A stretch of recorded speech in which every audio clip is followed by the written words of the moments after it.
Welcome back to the Transform Your Mind to Transform Your Life radio and podcast. This is Life Coach Myrna Young, and my guests today are Dr. Regan Gurung and Joey Florez. And we are going to be talking today on understanding mental well-being and prioritizing it in life. So welcome, Dr. Gurung. Thank you very much. Welcome, Jose.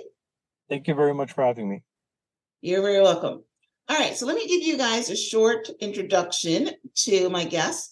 Dr. Regan Gurung is a social psychologist and award-winning author with a background in social health and psychology. Gurung is an assistant professor of psychology and associate vice provost and executive director at Oregon State University. Regan is one of the authors of the book Everyday Applications of Psychological Science, Hacks to Happiness and Health. Our second guest today is Joey Florez. He is a psychology scholar and writer on psychology, law, and digital culture. His educational background includes applied psychology and forensic psychology. Florez has served as a contributing writer for publications such as HuffPost and Yahoo News. His work has also been sourced in online newspapers, magazines, radio, and television news outlets, as well as scientific journals and books. He's also written about women's health, as seen in Glamour, The Standard, and Psychology Today. So I hope that we're going to have a really good conversation today. We're focusing on mental well-being and how we can prioritize it in life. So as I start off, I'm going to start with Dr. Regan. You have a background in Pedagogical, I have to sound that out, psychology. This is the first that I've heard that term. Can you explain what that is, please? Absolutely. So pedagogical is really all about teaching and learning, is one easy way to think about it. And as both executive director for the Center for Teaching and Learning and also as a professor of psychology, I study those factors that help students learn. And that's a big focus of my recent years, is really looking at what are those factors that, really help somebody learn. And that's why it dovetails very well with mental health, because if you are not happy, if you are stressed, well, you're not going to learn well. So as a health psychologist, I studied stress and coping. Also, as a teacher, as somebody who teaches 400 students a term, mental health is important. And I've now started thinking about how can we make sure that that environment that the student is in, that people are in general, is also a happy one, so that they'll be in a better position to learn. Well, that's good. You're right. Because if your mind is cluttered with all kinds of things, nothing is going to come through it. Yep. So how do you help them with this? Yeah, you said the word again. So it's explain how, if you were, if you're in school, how you would help someone learn better with, focusing on this kind of psychology. Right. So the pedagogical notion really is all about teaching and learning. And this is, how does a student study? How does a teacher instruct? Do you use outlines well? Do you have them practice things in a certain way? And one of my main interests is, and foci is, beyond looking at content, because I think so often in school, there's so much emphasis on content. You've got to memorize, or you've got to understand, or you've got to know this book, right? And I think so often when we focus in on a book or on content, we forget about the other factors that influence attention. And I think, you put your finger on it. You can't pay attention if you're stressed. You can't concentrate if there are lots of things going on in your life. And when I look out at my classes, and if I'll see a student sitting there with a frown on their face, well, I may think, oh, they're not understanding this material. But sometimes it's not just they can't understand the material or it's difficult material. Sometimes there are things going on in my life that don't allow me to focus. So that's why I love the topic of this show, because I think if we don't really pay attention to how we feel, how we're doing, whether it's school or work or even our close relationships, they're not going to go as well. We've got to take care of those mental health issues. All right. So how do you do that? What's a practical way of handling that? So let's say if it's someone who's got a mental health issue and maybe something is happening at home or and they can't concentrate because they've got all these things. How does psychology help them? What do you do? Wow. So, I mean, that's probably the topic for a 10-hour show and not a short one. But let me break it down, I think, into two main parts, and then you can, tease up and go deeper wherever you want.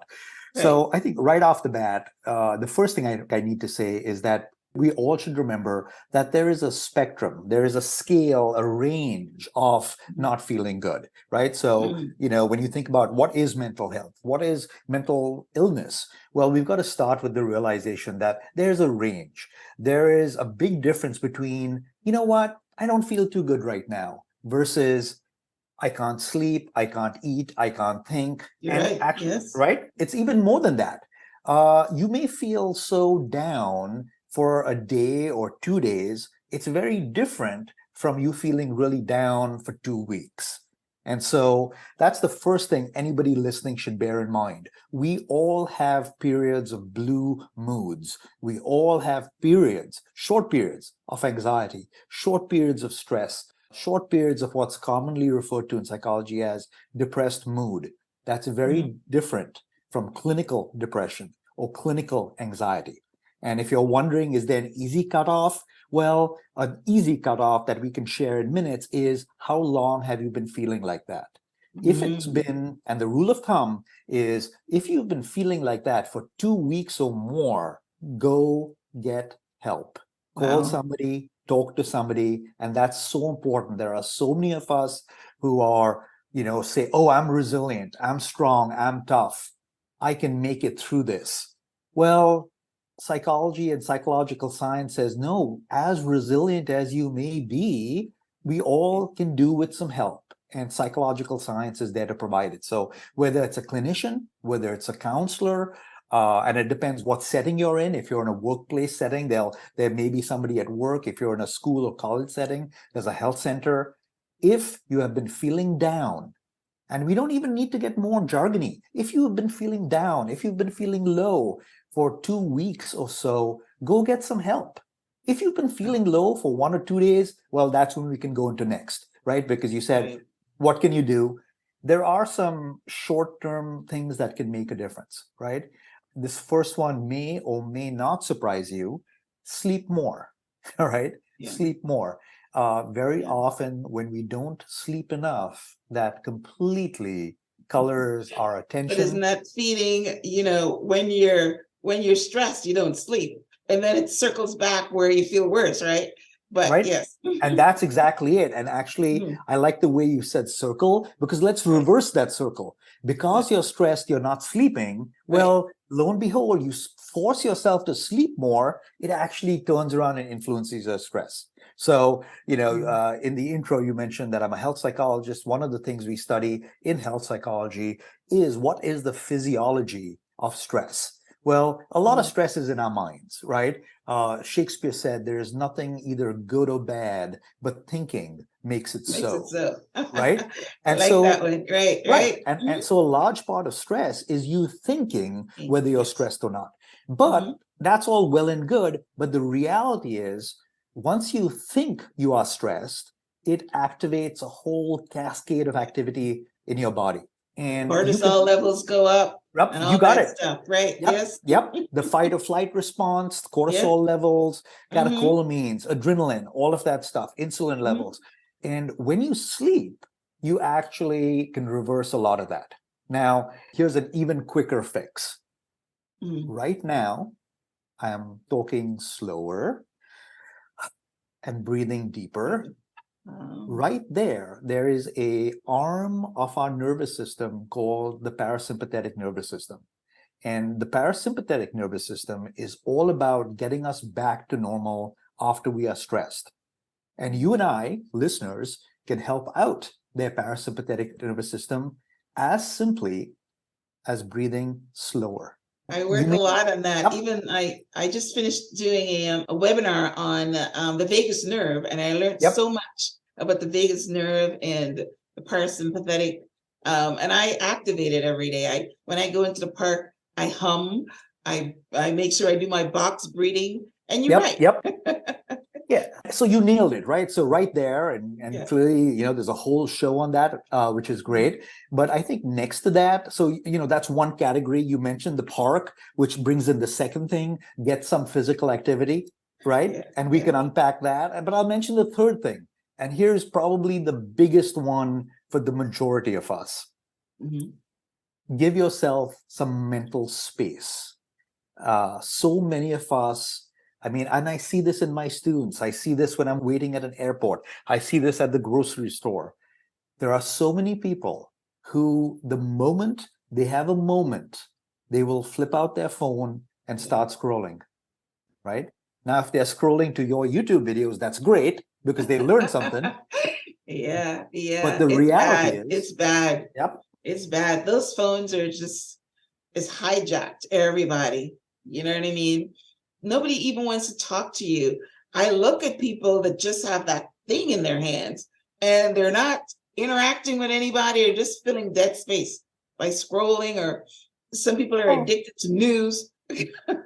News comes in every 5 minutes. But you're right. They're not giving their brain time to, we're talking about rest and digest, right? There's no resting. There's no digesting, which is why meditation, again, helps with stress.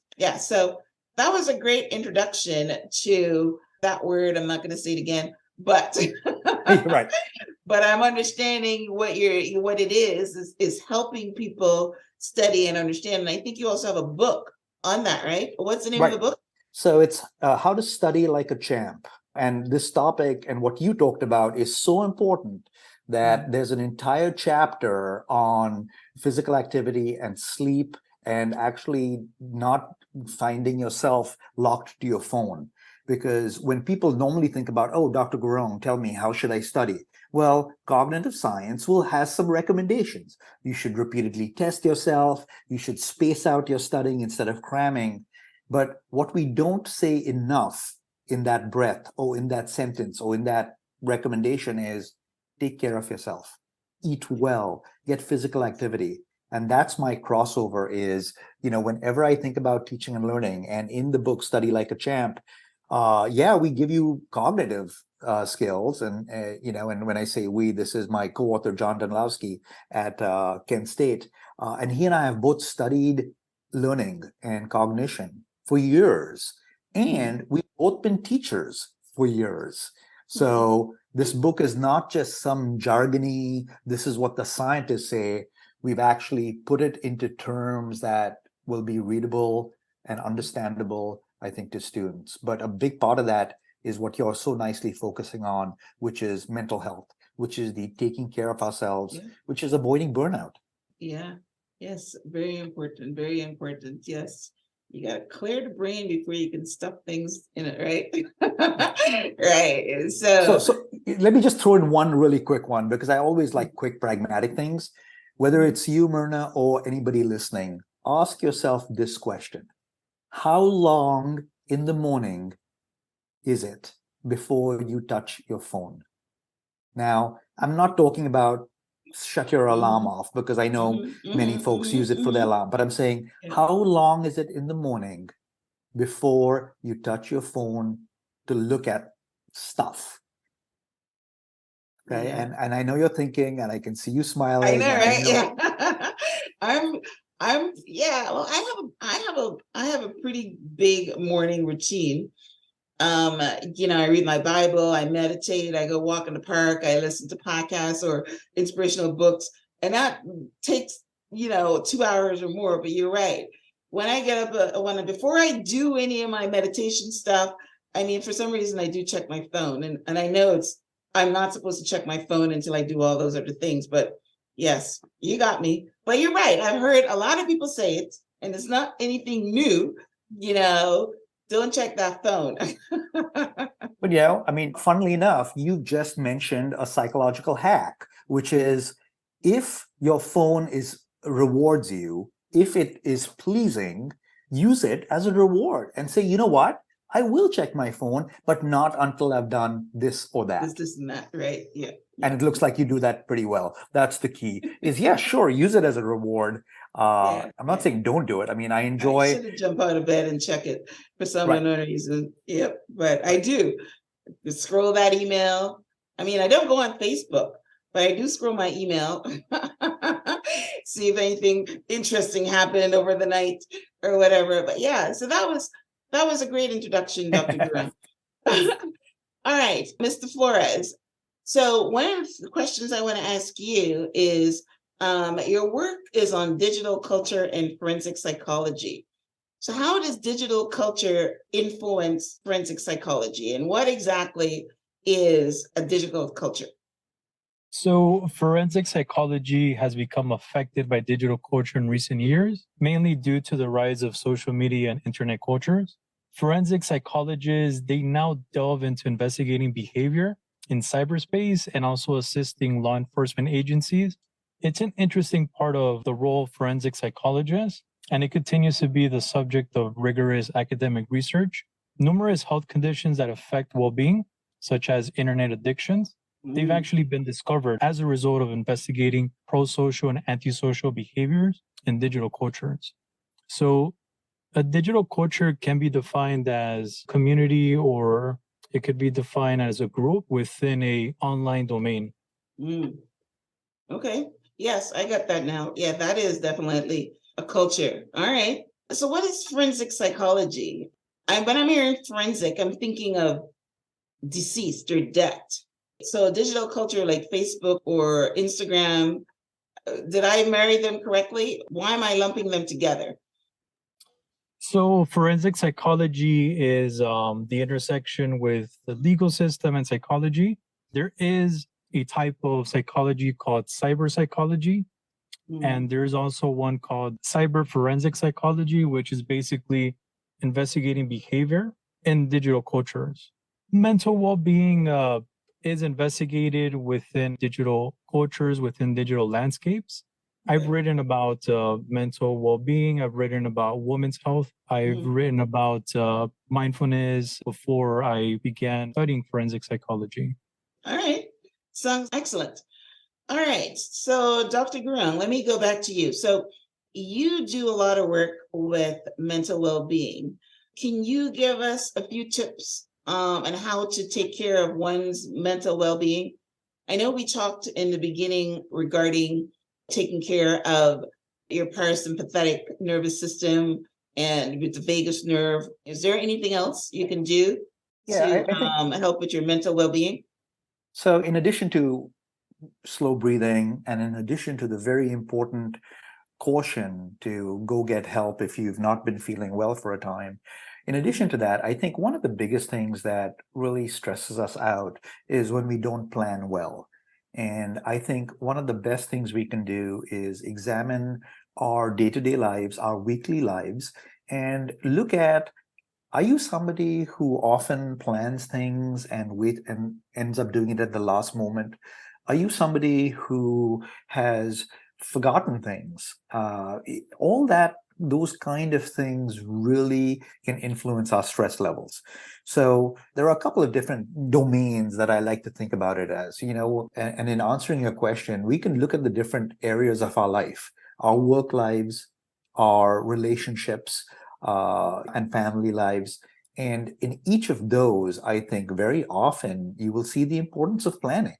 Do you have a good plan for when to get work done?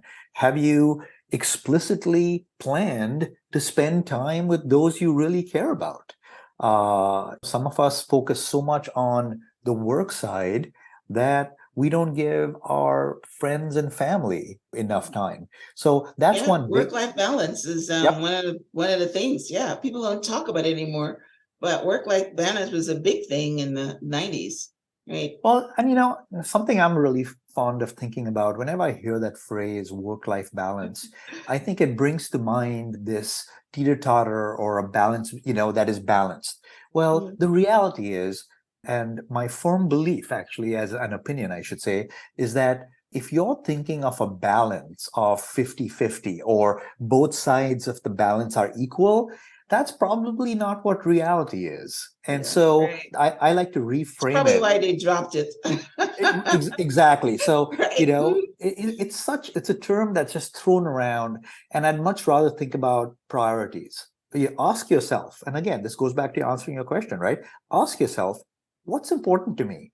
What's important to me? And have I prioritized what's really important to me? And sometimes that may mean, and I'll give you a very real world example. As I said, I teach a large number of students. My priority is my family, my wife, and my kids. They're my top priority. But my students come soon after that, right after my friends. There's family and kids and friends and then my students, because I care a lot about what I do and them. But because of that very clear priority, even though I work to get papers graded on time or feedback given on time, because of that very clear explicit priority, if my wife or my kids need something, I am okay with delaying feedback, with giving papers back a little bit later. And that's because I've given it some explicit thought. And that's what we need to do, is that self-reflection. You mentioned mindfulness and meditation earlier on. I like the broader umbrella term of mindfulness, right? Being mindful of the different areas of your life. And if you haven't taken time, and I don't think you can do, this is not a one-shot deal. This is something that we should all do with some regularity, which is, and I'll bring back planning as well. We should stop and say, are my priorities still the same? Is my plan for how to get things done, is it working? Far too often we make a plan and it doesn't work, but we don't change it. That's not going to help with mental health. Yeah, I actually like that a lot, because as you were talking, my brain is going to maybe even someone like in your position, right? So you've got a lot of papers to grade and you're getting all discombobulated because you've got this work to do. And then when you go home, you're not paying any attention to your family because you bring your work home and you go and you, you grade the papers, and then you feel bad because you're not spending time with your family. And maybe you've got a student that is not doing the work. And so, yeah, you start getting flustered and you start getting stressed. If you're right, if you plan and say, well, I'm going to grade papers, from 6 to 8, and you stick to that plan, true, sometime your wife is going to call you and say, hey, Johnny scratched his knee or something, and you got to do something. But that is an exception. The rule is that you've made a plan. So that's good. And I started off by telling you that my morning routine is it's a plan. Right. You know what I mean? I rarely deviate from it unless something happens.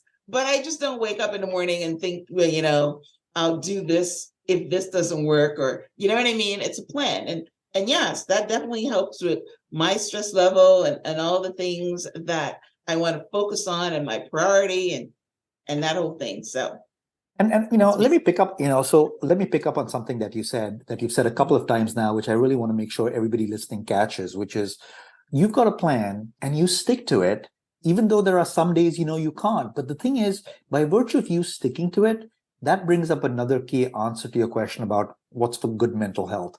And that is, when we try a new habit or even a new plan, we've all got to cut ourselves some slack, but we've got to practice it over and over again. The first time we try something new, it may not work that first time, and give it a little bit of time. Habits. In psychological science, one of my favorite things to keep in mind and remind my students of is the biggest predictor of a current behavior is past behavior. Past behavior, that behavior in the past, right? Yeah, right. So think about that, right? Am I a runner today? I'm more likely to run many times a week today if I ran many times a week in college or high school or before. And much more, same thing with eating, same thing with if you have a previous habit, right? And I'm going to guess that your morning routine came up after some years of fine tuning and decision making and, reflection and things like that. not everybody can do that. Not everybody can have such a great routine, but practice and give it some time, and then it can become more regular. Which I think is really good. So don't give up, people. Don't give up. Yes, I am saying don't stick with a bad plan, but don't throw out a plan before you've given it a good chance. Yeah. I love that. Right. Yes. Planning your life. Right. Yep. Something just popped into my head. If you don't, what is it saying? If you don't plan, what is it? If you don't plan, you plan to fail. Something along those lines. Failing to plan is planning to fail. That's there it. There you go. Yeah. Right. Yeah. So you've gotta plan it. So let's, Dr. Gurung, let's expand on mindfulness. You mentioned a while back about one of the ways that we can prioritize well-being in our life is by mindfulness. So do you think that mindfulness is really effective? Oh, absolutely. And it's not just do I think, the research also, and that's always nice when the data backs up what a person thinks. But yeah, absolutely. There are a range of mindfulness strategies and techniques. And mind you, when I say there's a range, you're probably familiar with, whether it's guided imagery or a slow, muscle relaxation. There are just so many ways you can practice mindfulness. And there is strong data on pretty much every technique of mindfulness relating to positive health outcomes. And when I say positive health outcomes, it gets even better than that. We're talking about productivity increases. We're talking about quality of life. We're talking about ability to focus, ability to concentrate, mindfulness. Whichever flavor of it that you practice, goes a long way. And I think you mentioned this, but there are so many types of mindfulness. Even when you think about prayer, for example, when you talk about prayer, when you take a walk and just listen to music, when you focus on nature. Right. There's a wonderful term that comes from work in Japan on forest bathing, where the idea is you're literally bathing in nature. Right. And all of these are forms of mindfulness. I live in Oregon, and Oregon is gorgeous. If you haven't been out there, people come visit. There are trees. I have not. Yeah, you have to. So there's the coast, but there are pine trees everywhere. And especially, I especially love the smell of pine trees. a Yes. good friend of mine from Xavier University in New Orleans came and visited, and I still remember she got out of the car and she said, "Wait, don't say anything. I just need to breathe this in." I know. It was, I just love that. The only And time I smell pine is at Christmas. well, see, and of course, here's another psychological hack. For most of us now, it's not just that physiological smell reaction, but when you say Christmas or Thanksgiving or holidays or anything that makes you feel good, Yes. anything that helps you associate with those things that make you feel good, right? Yes. I mean, you want a simple hack? Here's a really simple hack. Make sure that at all times, and I have my phone right here, which is the easiest way, but make sure at all times you have a picture on your phone that you can look at and you will automatically smile. And I have a number of those. And I'll admit, they're mostly my kids. One with kids and dog, but it's kids. My wife, Good one. That's a good one. Yes. Easy. It's easy. You feeling a little low? Look at that picture and just look at that picture, and almost guaranteed you will feel good. Okay. That's good. I'm gonna borrow that one. Because I know that it's true. I know that it's true. One of my favorite movies is The Punisher. And there's a line in The Punisher that says, "Good memories can save your life." And I do believe that. I do believe that. That's a good right. line. Yes. What are some effective strategies for coping with day-to-day stressors? Specifically, if you want to talk about maybe some women health issues that you write about. So can you share some of yours? I can't but help talk a little bit more about women's health issues, because in the early stress research, and a lot of stress research, For years and years and years, most stress research was done on men, and even in the labs, and this is a crazy fact, that's a horrible fact, but even in the lab, studies of the physiology of stress were done on male animals. Mm. Right? Crazy stuff. So you may say, well, okay, does it matter? And well, yeah, it matters, because a lot of early drug tests on medication was also done on male animals and then generalized to female animals and women. And I was a postdoc at UCLA, and in the lab I worked with under the guidance of Shelley Taylor at UCLA, we took a deep look at the research and realized that even the fight and flight response was very much a response that, even though men and women, and if you're non-binary, anybody, they all respond to it physiologically the same. But from a societal standpoint, and over years of socialization, we've noticed that women have a different kind of stress response, or are more likely to have a different stress response that men often don't use. And this is something called the tend and befriend idea, where when women are stressed, they are more likely to tend to infants, both to calm the infants and to calm themselves. And it works really well. Form social support networks, and that's where that befriending part comes on, which is actually activating their network. Men are notorious, as a rule, for not using social support networks as well as the average woman does. That is true. They go into their man cave. So true. That's why women don't have no man cave. Women will call up their girlfriends.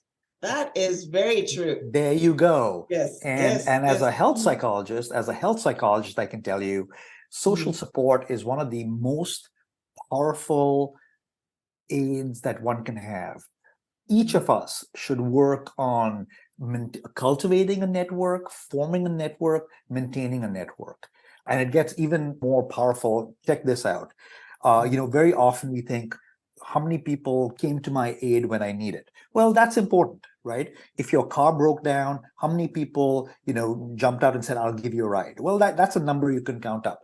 In health psychology, we refer to that as received social support. I can say, hey, Myrna, the last time you needed some money, or the last time you needed somebody to help you move furniture, how many people came to your assistance?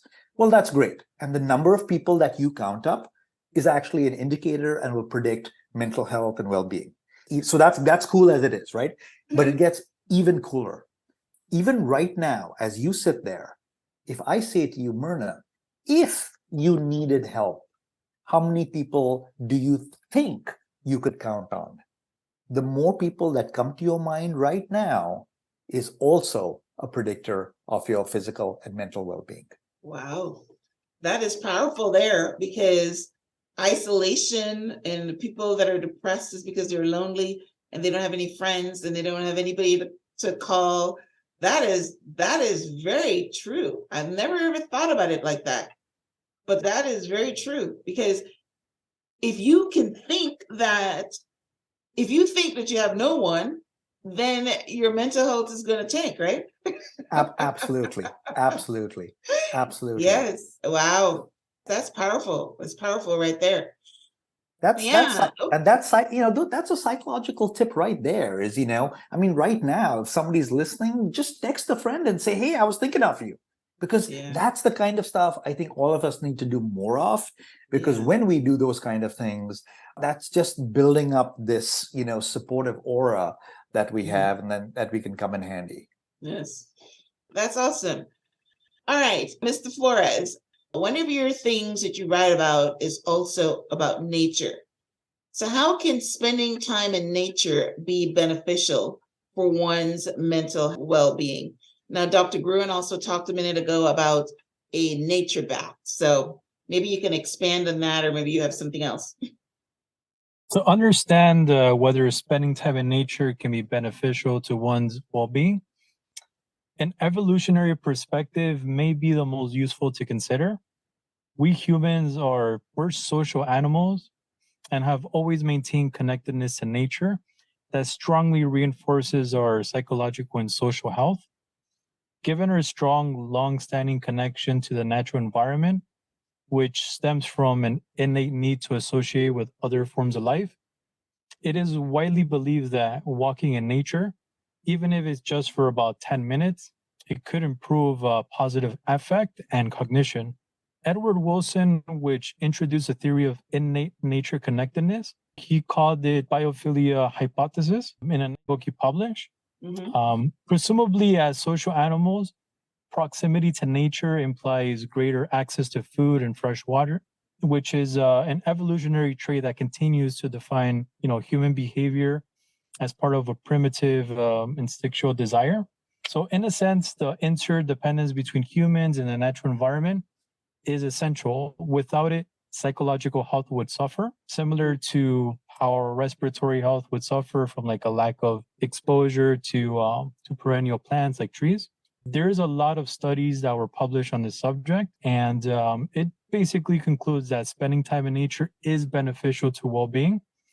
There are numerous ways in which a connection to nature can transform the mind. It can help foster positive emotions. It could help with life satisfaction, self-acceptance, self-esteem, self-awareness, subjective well-being can all be enhanced by practicing mindfulness.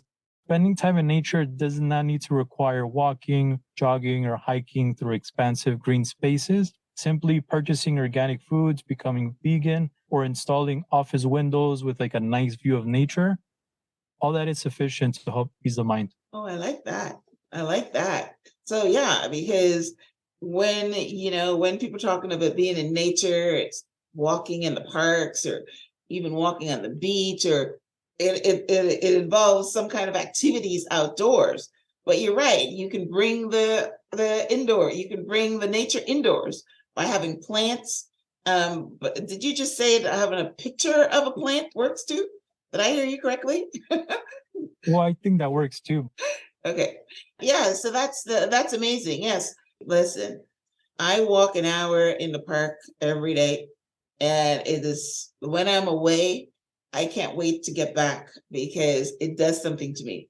Yes. So I know the benefits of it for mental well-being, as well as your parasympathetic response and vagus nerve stimulation, breathing in the air from the trees that is, quality air.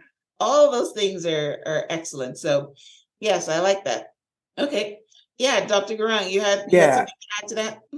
Yeah. You asked about the picture, and in the health psychology literature, there's really some fascinating research relating to pictures of nature and pain relief. And one of my favorite studies, done a long time ago now, but researchers compared how much pain medication a patient requested.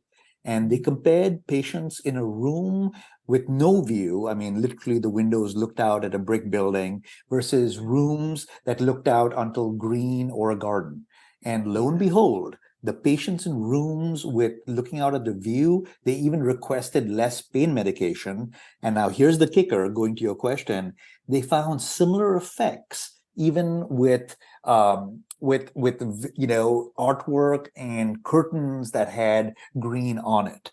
And that's why now, I mean, some of us may have been to dentist office where you look up and you'll see forests or green foliage, or and some hospitals have started the curtains that go around the bed with forest and green, because at some level that's helping us make that connection. Now, of course, come to Oregon for real green, or wherever you are, and I say that in jest, but nothing beats I the real agree. stuff. Yeah, nothing beats Yes, the if real you can't stuff. get the real thing, a substitute, doesn't work as good, but it's better than nothing, right? Yes. Absolutely. Yes. Yep. I love that. So thank you for answering that.